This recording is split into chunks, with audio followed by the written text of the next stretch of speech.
السلام عليكم، مرحبا بكم معايا فيديو جديد ووصفة جديدة. نتمنى ان شاء الله يلقاكم هذا الفيديو في احسن الاحوال. غادي نتقاسم معكم في هذا الفيديو جوج اقتراحات مالحين. الاقتراح الاول مملحات بخبز الطاكوس بلا دان فيمي والطون على شكل رولي كيجيونا بحال السوشي، وكذلك الطاكوس ميكست. نتمنى ان شاء الله هاد الوصفات ينالوا الاعجاب ديالكم. بزاف الاخوات فاش نزلتهم في مواقع التواصل طلبوا مني انني نحطهم هنا في لا فيديو في القناه بالتفصيل. هاني لبيت الطلب ديالكم. نتمنى ان شاء الله ما تنسونيش من واحد اللايك من باب التشجيع، وكذلك تبارطاجيو هاد الوصفات مع الاهل والاصدقاء لتعم الفائده. وكذلك ما تنسونيش الا جربتوا هاد الوصفات حطوا لي التطبيقات ديالكم على صفحتي. خليكم على فيديو، بداو على بركه الله.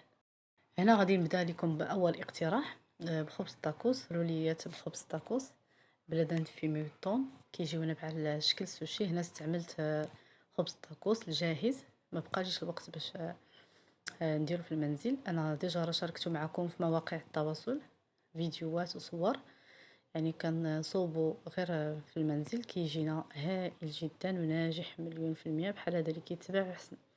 المهم هنا غادي نحتاجو علبه ديال الطون كبيره، غادي نصفيها من الزيت. وهنا غادي نحتاج المايونيز، غنحتاج هاد الجبن ديال الطاس ناتور حتى هو غادي نستعملو. يعني المهم كناخدو هاد خبز الطاكوس كندهنوه بهاد المايونيز. انا هذا اللي كنستعمل كيجي رائع ولذيذ بزاف، نتمنى ان شاء الله تجربوه. صافي كندهنو هاد خبز الطاكوس ديالنا كامل بهذا الشكل في لا فيديو، يعني الفيديو موضح. ومن بعد هنا ممكن ندهنوه بكيري او ندهنوه بهذا الجبن ديال الطاس ناتور. المهم هنا كناخذ لدان فيمي ديال البزار، كناخذ هذا الفرماج ناتور يعني بلا اضافات.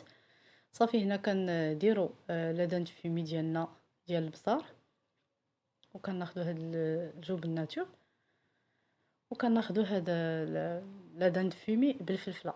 صافي كنوضعوا الخوص ديالنا بطبيعه الحال بعد ما كنغسلوه وكنقيوه، كنوضعوه بهذا الشكل. كنوضعوا الطون صافي وكنروليوه. فاش كنروليوه كنبقاو نزيرو، يعني باش ما يتلواش لينا الداخل كنبقاو نروليو ونزيرو نروليو ونزيرو بهذا الشكل هذا اللي كيبان لكم. صافي حتى كنحصلوا على هذا الشكل، من بعد كنقطعوه.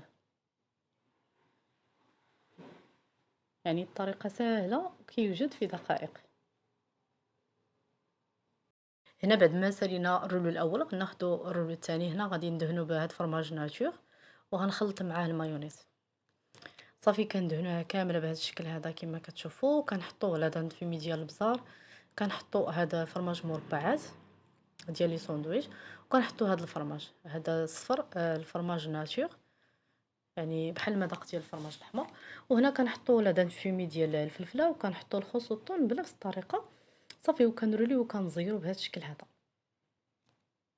صافي هنا بعد ما كنروليو كنحصلوا على هذا الشكل هذا كيجيونا على شكل سوشي. كنقطعوهم صافي وكنقدموهم كيجيونا رائعين ولذاذ بزاف. نتمنى ان شاء الله تجربوهم، وغنشارك معكم ان شاء الله بزاف الاقتراحات بعد خبز الطاكوس. وان شاء الله غادي نحضروا معكم تحضير منزلي، نحط لكم فيديو بالتفصيل على القناه، وان شاء الله نحضروا به مملحات.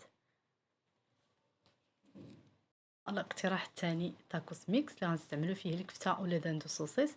هنا كناخذوا الكميه ديال الكفته اللي غنحتاجو. هنا غندير انا 3 طاكوسات، غنستعمل حفنه ديال الكفته، غندير شويه ديال الزيت، غنقلي فيها هاد الكفته مع شويه ديال عطريه الشاورما اللي شاركت معكم، وشويه ديال الملحه. صافي كنحركوا هاد الكفته ديالنا حتى كطيب وكنزولوها.